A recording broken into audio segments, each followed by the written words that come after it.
राधा, आपकी बेटी को कार्सिनोमा है। इसका मतलब क्या है डॉक्टर? सीधे शब्दों में कह सकते हैं कि आपकी बेटी को ब्रेस्ट कैंसर है और उसकी लेफ्ट ब्रेस्ट का ऑपरेशन करना होगा, यानी रेडिकल मैसेक्टोमी। राधा की दोनों आंखों में आंसुओं की लकीर सी उभर आई। काश यहाँ चेकअप के लिए आई ही ना होती। ना कोई दिक्कत थी, ना कोई शिकायत।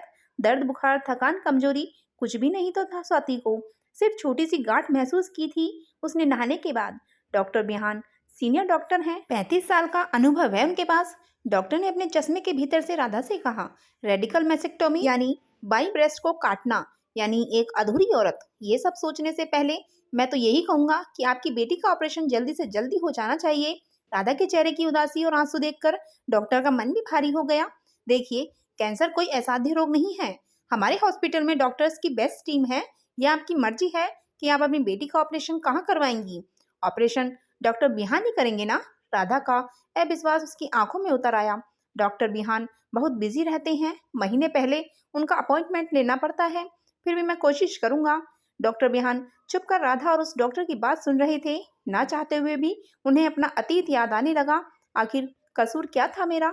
यही ना कि मैं एक गायनोकोलॉजिस्ट था। एक झूठे फोन कॉल के आधार पर तुमने अपने हरे भरे दाम्पत्य की बगिया ही उजाड़ डाली। क्या कहा था उस औरत ने तुमसे?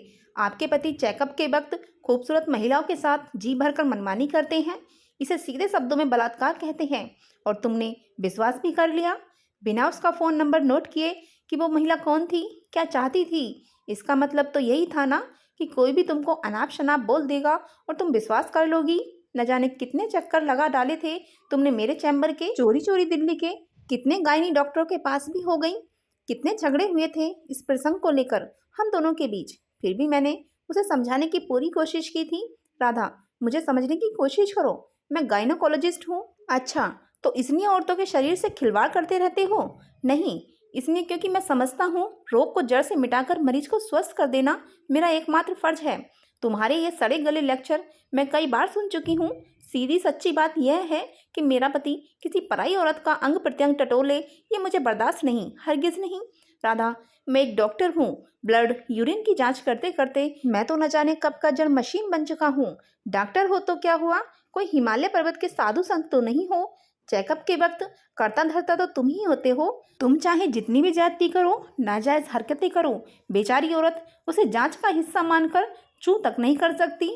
राधा ने हमेशा की तरह बेबुनियादी तर्क दिए। अपमान और पराजय की पीड़ा से बिहान की आंखें भर आईं। राधा कॉन्वेंट में पढ़ी थी, अच्छा कल्चर, परिवार, पिता बड़े ऑफिसर, बाहरी दुनिया के अदब कायदों से वाकिफ न हो, ऐसा हो ही नहीं सकता था। आदर्श संगीत विद्यालय के टीचर राजीव से उसने रविंद्र संगीत की शिक्षा प्राप्त की थी। छुटपुट जलसों में अक्सर गाना गाया करती थी। राधा की आवाज में फूटते रविंद्र संगीत ने ही बिहान को इतना बेसुध कर दिया था कि पहली ही नजर में वो उसे मन भाग गई। ब्यूटी विद ब्रेन का इतना अच्छा संयोजन उन्होंने पहली बार देखा था।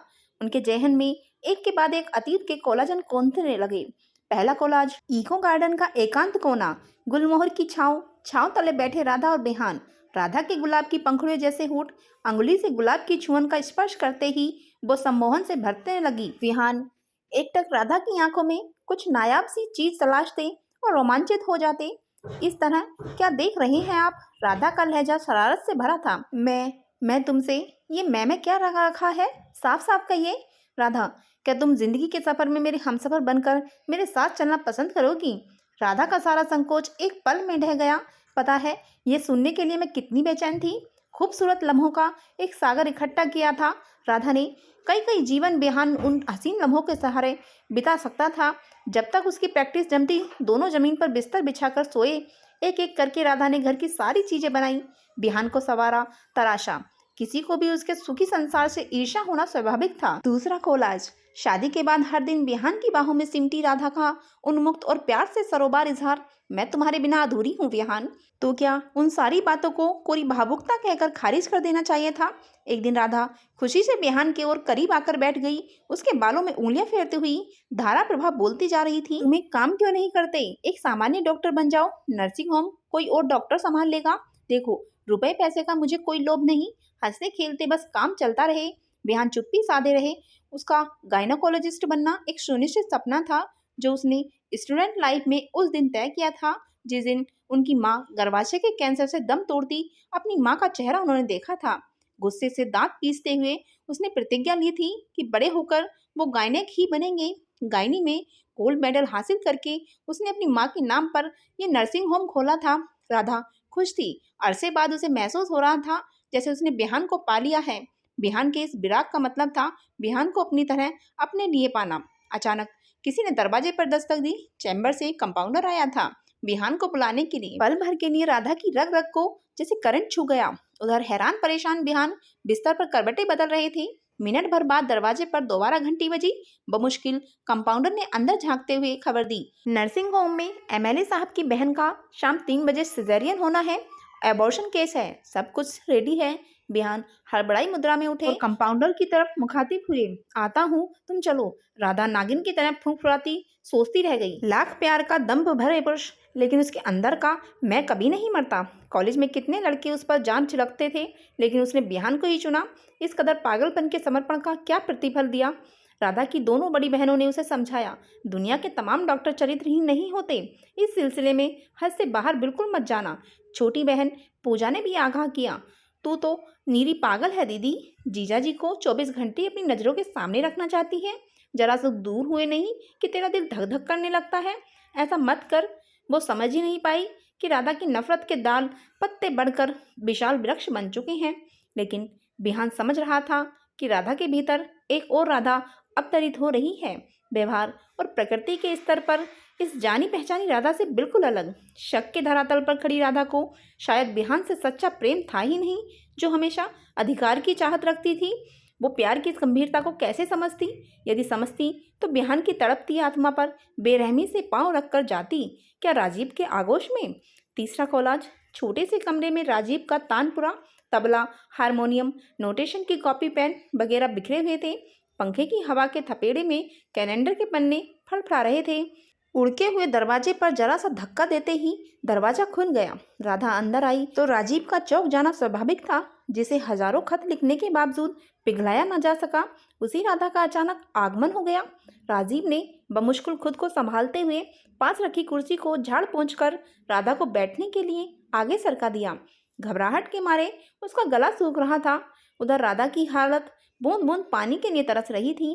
काफी देर तक मानो खुद से जूझते रहने के बाद राधा के मुख से शब्द निकले, राजीव तुम मुझे ग्रहण करो अभी, इसी वक्त।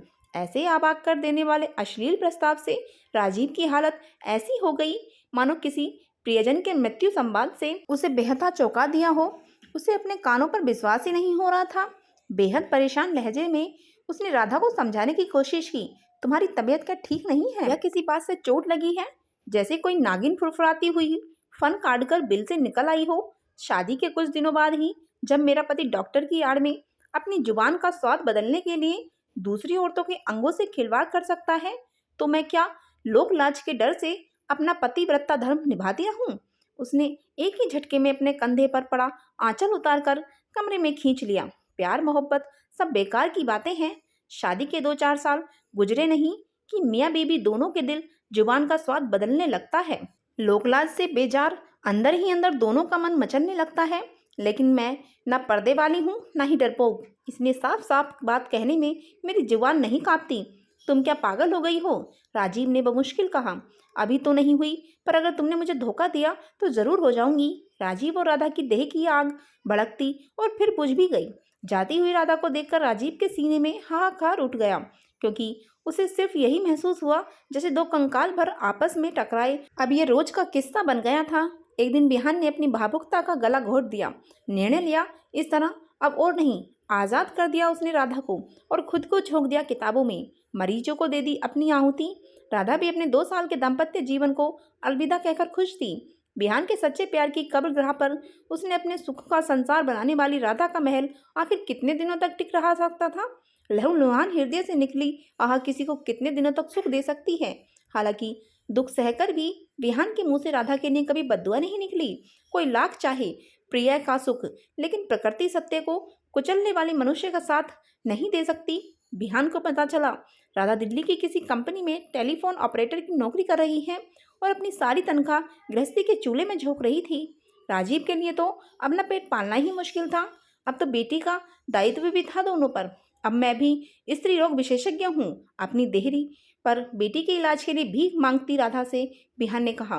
राधा के कंठ से हल्की सी आवाज निकल गई, स्वाति बस तो जाएगी ना बिहान। बिहान के सीने में जो अपमान जमा था उसे पल पल निशेष करते हुए बिहान ने राधा को असलियत समझाई। ऑपरेशन से एक दिन पहले स्वाति को अस्पताल में भर्ती होना पड़ेगा।